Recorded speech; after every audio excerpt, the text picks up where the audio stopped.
Imposto de renda é um assunto bem complicado, eu mesmo tenho várias dúvidas desse assunto, tem muitos mitos sendo criados sobre isso, e eu trouxe aqui no nosso canal um especialista do assunto, o fundador da IRBot, o Vitor, que é uma empresa que simplesmente facilita a sua vida na hora de declarar imposto de renda. Você não vai precisar saber nada sobre o assunto, você já vai conseguir fazer a sua declaração de forma bem simples. E nesse vídeo a gente vai tirar uma dúvida bem frequente sobre as contas digitais. Hoje existem várias contas que elas têm uma remuneração automática, o exemplo da conta do Nubank, conta IT, PagBank, entre outras contas que eu já mostro aqui no canal. Só que vem a dúvida, como que declara o imposto de renda desses rendimentos vindo dessas contas digitais? Ou até melhor, o Vitor vai trazer macetes aqui de como a gente paga menos imposto de renda com esse rendimento das contas. Então é bem interessante para quem ainda não sabia que você precisa declarar o imposto de renda desses rendimentos das contas, e também para quem quer ganhar um pouco mais, porque você reduzindo o seu imposto de renda, você consegue ter um retorno maior no seu investimento. Então, Vitor, seja muito bem-vindo ao nosso canal, um prazer ter você aqui com a gente pela primeira vez, mas já vou adiantar para vocês que eu vou trazer muitas vezes ele aqui no canal para tirar esse assunto de imposto de renda, zerar esse assunto para todo mundo não ter nenhuma dúvida. Seja muito bem-vindo. Se você quiser se apresentar um pouquinho mais pro pessoal, eu vou deixar esse espaço para você. Obrigado, Wesley. Obrigado a todo mundo. É um prazer estar aqui no seu canal e estamos aqui para poder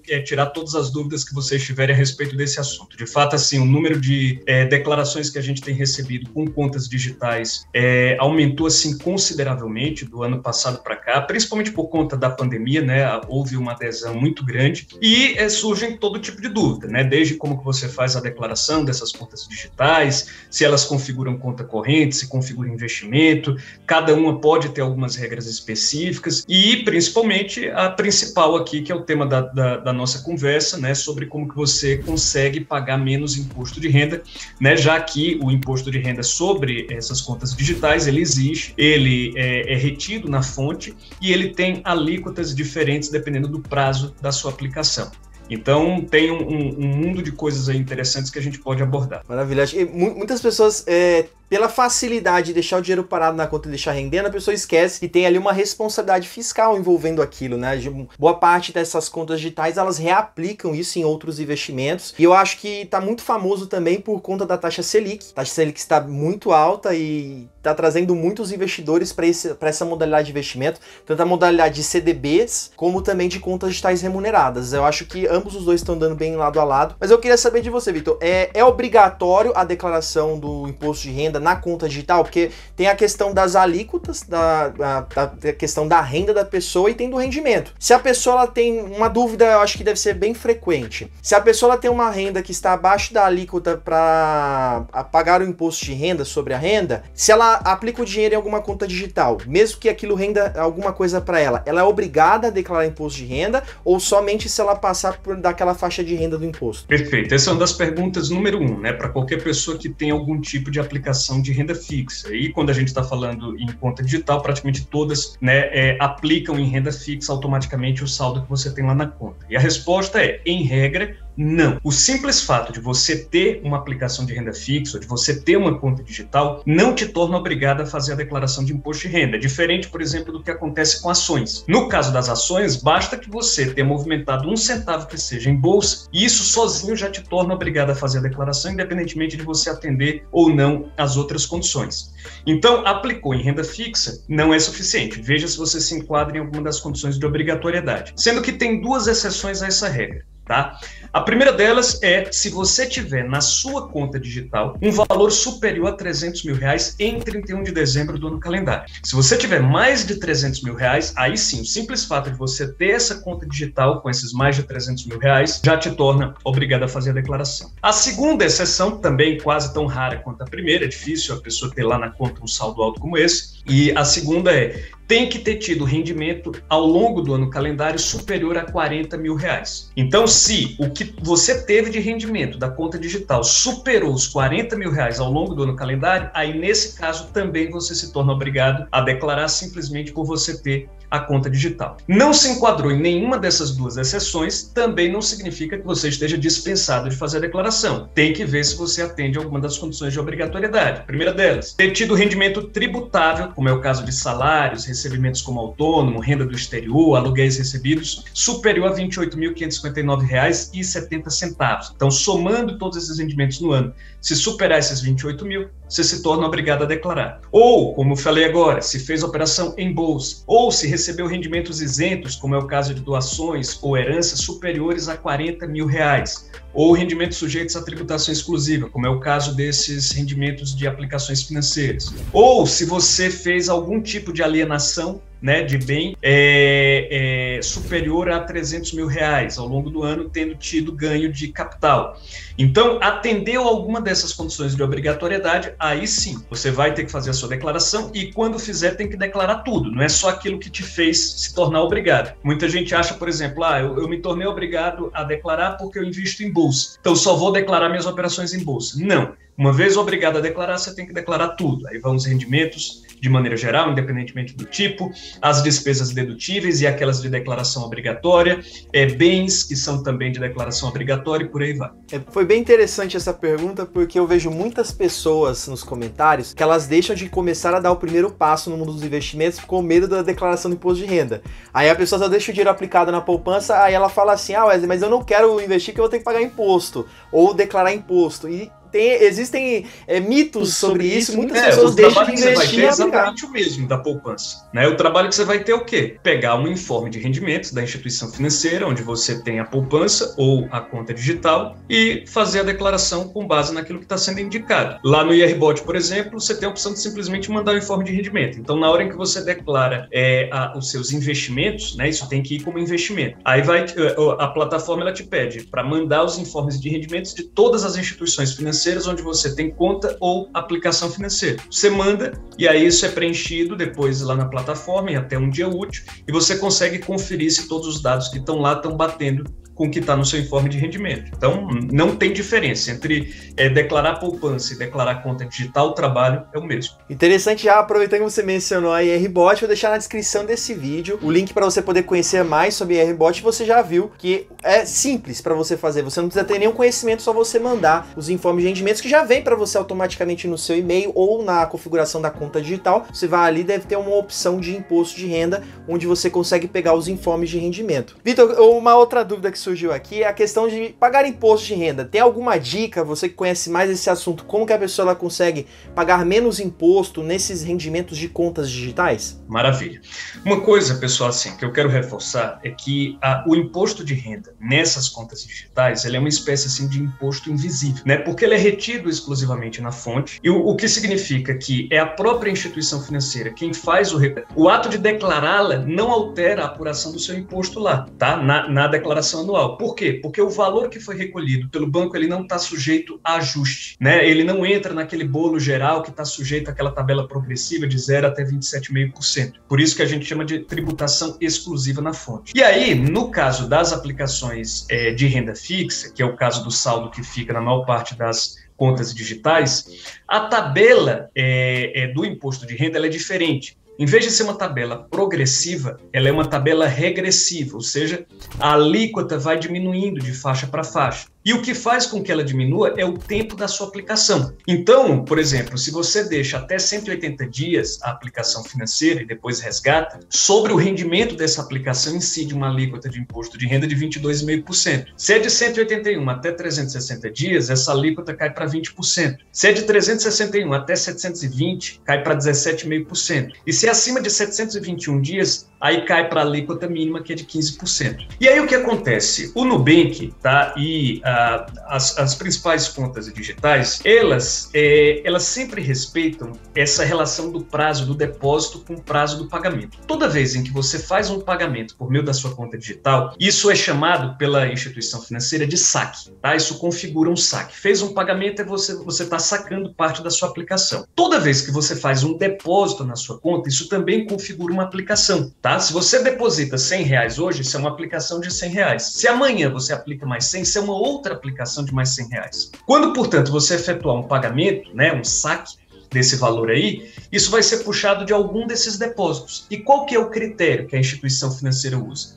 De duas, uma. Ou ela pega o mais vantajoso para você, em termos tributários, Tá? Ou ela simplesmente pega o mais antigo. Às vezes isso pode variar, tá? Por conta de algumas outras regras. Não necessariamente o mais antigo ele é o mais vantajoso, mas na maioria das vezes é. Então, o que é o ideal para você poder ficar numa alíquota a menor possível do imposto de renda? É você deixar no seu saldo, lá parado na sua conta, um valor razoável, tá? Considerável, que não seja aquele valor que você gasta ao longo do mês, tem que ser um excedente, para que ao longo do tempo, né? Sempre que você for sacar algum valor, né, sempre que você for efetuar o pagamento, a instituição financeira tire de depósitos antigos, de preferência depósitos que tenham sido feitos há mais de 721 dias, que são aqueles que vão estar com a menor alíquota. Então, se você deixar lá parado um determinado valor, né, um saldo suficiente, por exemplo, para meses e meses, você vai conseguir, né, ir recolhendo uma alíquota de imposto de renda menor, porque os valores que vão ser puxados vão ser valores que vão estar aplicados por um período de tempo maior. A mesma regra vale para o IOF. O IOF, ele é aplicado até o 30º dia, então se você sacar qualquer depósito dentro de 30 dias da data em que ele tiver sido efetuado, vai incidir IOF. E ele é tanto menor quanto maior o prazo que você deixa lá. Então, por exemplo, você demorou um dia para você sacar um depósito que foi feito, o IOF é de 96% sobre o rendimento. Demorou 2 dias, cai para 93%. 3 dias, cai para 90%. 4 dias, cai para 86%. Até chegar ao 29º dia, que é de 3%, e ao 30º dia, que é 0%. Então, pelo menos você tem que ter ali um saldo, né, correspondente ao seu gasto mensal completo, tá, por mês, para que você não, quando for efetuar um pagamento, o resgate dele não seja feito a partir de um depósito que tenha sido feito há menos de 30 dias, entendeu?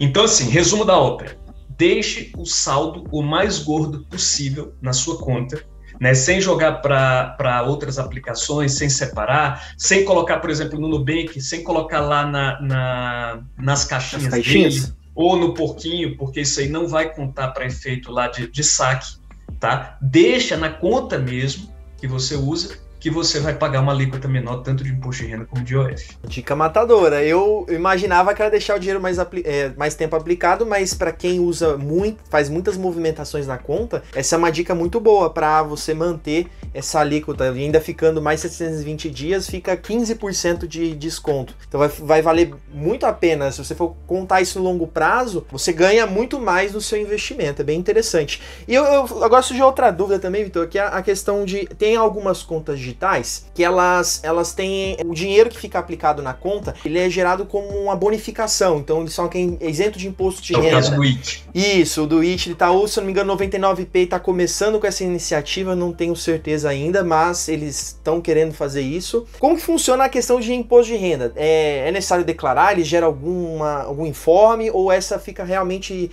isenta do imposto, mas também isenta de declarar? Não, se você for obrigado a fazer a declaração, você vai ter que declarar do mesmo jeito, tá? Independentemente do fato disso ter sido um rendimento de aplicação financeira ou, né, de ter sido uma bonificação, né? No caso da bonificação, a diferença é que as alíquotas que vão ser aplicadas são diferentes. Em vez de ser essa alíquota da aplicação financeira, que é a que vai de 22,5% até 15%, vai ser a tabela progressiva normal, que vai ser aquela de 0% até 27,5%. Muita gente assim tem dito, o IT está com agora a vantagem de que não paga IOF, porque como é uma bonificação, não configura uma operação financeira e com isso não tem IOF. Por um lado é verdade, mas por outro, a alíquota dele do imposto de renda pode chegar a valores mais altos, tá? Pode chegar até 27,5%. Então, se você tem muito rendimento, tá? É possível que não valha a pena, né, você ir para o IT por conta da questão do IOF, por conta dessa questão de que no imposto de renda você vai estar pagando mais. Já se os rendimentos são baixos, aí você pode até ficar, como acontece com a maioria das pessoas, na faixa de isenção mesmo do imposto de renda, né, e aí nem sofrer eventualmente a retenção. E aí, nesse caso, aí sim, você se livra do IOF e ainda não vai estar pagando imposto de renda. Então se torna bastante vantajoso. Nossa, eu literalmente agora acabei de ver uma armadilha. Então, para quem tem muito dinheiro aplicado, então pode ser uma furada escolher uma conta que rende isenta de imposto de renda, que lá no final das contas pode sair mais caro, correto? Exatamente, ela pode sair mais caro porque pegadinha, a bonificação a alíquota é maior, né? É um rendimento como um salário. Então, informação de ouro para quem tem o dinheiro aplicado, avalia se vale a pena ou não, mas lógico que isso é em grandes quantias, mas é sempre ideal que você procure informações sobre o assunto. Eu mesmo tenho várias dúvidas sobre imposto de renda, por isso trouxe o Vitor aqui, vou trazer mais vezes. E, inclusive, pensando aqui, a gente começou a falar desse assunto, eu lembrei daquele pedacinho do Nubank, né, que é em BDRs. Provavelmente isso vai causar vários problemas no futuro para quem vai vender esses pedacinhos do Nubank. Então eu já quero aqui abrir um convite pro Vitor, a gente vai gravar depois outro vídeo falando do pedacinho do Nubank, que isso aí vai gerar uma dor de cabeça aí pra muita gente que ainda não sabia que tem a declaração de imposto de renda, porque BDR um monte de gente que pegou o pedacinho do Nubank, agora vai ser obrigado a declarar. Por conta do pedacinho lá de 10, 15 reais, agora vai ser obrigado a fazer a declaração de imposto de renda. E mesmo que venda, tá? Se você receber, se a BDR ela passar para o seu nome, né, quando completar um ano, se eu não me engano vai ser em novembro, né, a partir desse momento configurou já a operação em bolsa de valores. Ainda que você se desfaça dela imediatamente, você já se torna obrigado a fazer a declaração 2023, tá? Por quê? Porque você operou em bolsa. Foi uma venda do ativo, foi o mercado primário para você, depois foi vender no secundário. Então, ó, já viu aqui, vai ser um vídeo, esse vídeo vai muita gente assistir, porque são dúvidas que surgem, eu mesmo não tinha me tocado disso, ainda bem que eu não peguei o meu pedacinho, mas eu declaro todo ano também, não ia mudar muita coisa. Mas eu quero te agradecer pelo seu tempo, Vitor, você trouxe essa informação de muita qualidade. Quero convidar a todos a clicar na descrição desse vídeo para vocês conhecerem a IRBot, que lá vai facilitar a sua vida para você declarar seu imposto de renda. Eu vejo muitas pessoas declarando errado, ou às vezes até não estão declarando e deveriam estar declarando. Então tome muito cuidado, isso é um assunto muito sério. É necessário que você sempre deixe a sua vida regulamentada. Então faça o imposto de renda, não fique burlando regras, porque isso lá na frente pode te pegar e você vai acabar pagando mais caro por causa das multas, entre outras coisas. Então, Vitor, muito obrigado. O canal está de portas abertas e vamos criar mais vídeos aí, com certeza. E no nosso curso Checkmate eu vou trazer mais aulas passo a passo sobre imposto de renda para ajudar o pessoal também, Vitor. Você tem alguma palavra final para o pessoal? Eu queria só reforçar a importância de você fazer a sua declaração caso de fato você seja obrigado a declarar. Por quê? Muitas vezes a pessoa pensa assim que o ônus de você não fazer a declaração é eventualmente ter que pagar multa e juros. Mas isso é apenas um dos ônus. O principal é o fato de que você pode ficar com seu CPF irregular, CPF pendente de regularização. E isso a gente pega assim o ano inteiro. O ano inteiro tem pessoas que nos procuram no nosso atendimento dizendo que estão desesperadas porque estão precisando obter um financiamento, um empréstimo, ou porque estão abrindo uma conta, ou porque estão tirando o passaporte e não estão conseguindo porque o CPF está irregular. E aí, quando você vai ver, em 99% dos casos é porque não foi feita a última declaração anual de imposto de renda. Então, fiquem bastante atentos a isso, né? Com a nossa solução do IRBot, você vai ter uma facilidade tremenda, não precisa entender nada dessas regras que a gente está falando aqui, basta você ir respondendo as perguntas que forem sendo feitas pela plataforma, enviando os documentos que ela for solicitar, e no final, ela mesma gera e transmite para a Receita Federal a sua declaração já revisada por um especialista. Você não precisa sequer baixar o programa da Receita Federal. Vejam aí, dê uma olhada lá, entrem no link do nosso site que está aí na descrição, que eu tenho certeza que vocês vão gostar. Maravilha, eu mesmo vou acessar com certeza, já nem vou usar mais o contador, usar o contador acho que vai ficar muito mais prático pelo IRBot, que a gente já manda aí em tempo real, ele já tem um passo a passo para fazer as coisas. Vitor, muito obrigado pelo conteúdo que você trouxe pra gente de muita qualidade, tirou muitas das minhas dúvidas e quero agradecer a todos que assistiram o nosso vídeo até o final. Te vejo no próximo, forte abraço, tchau, tchau.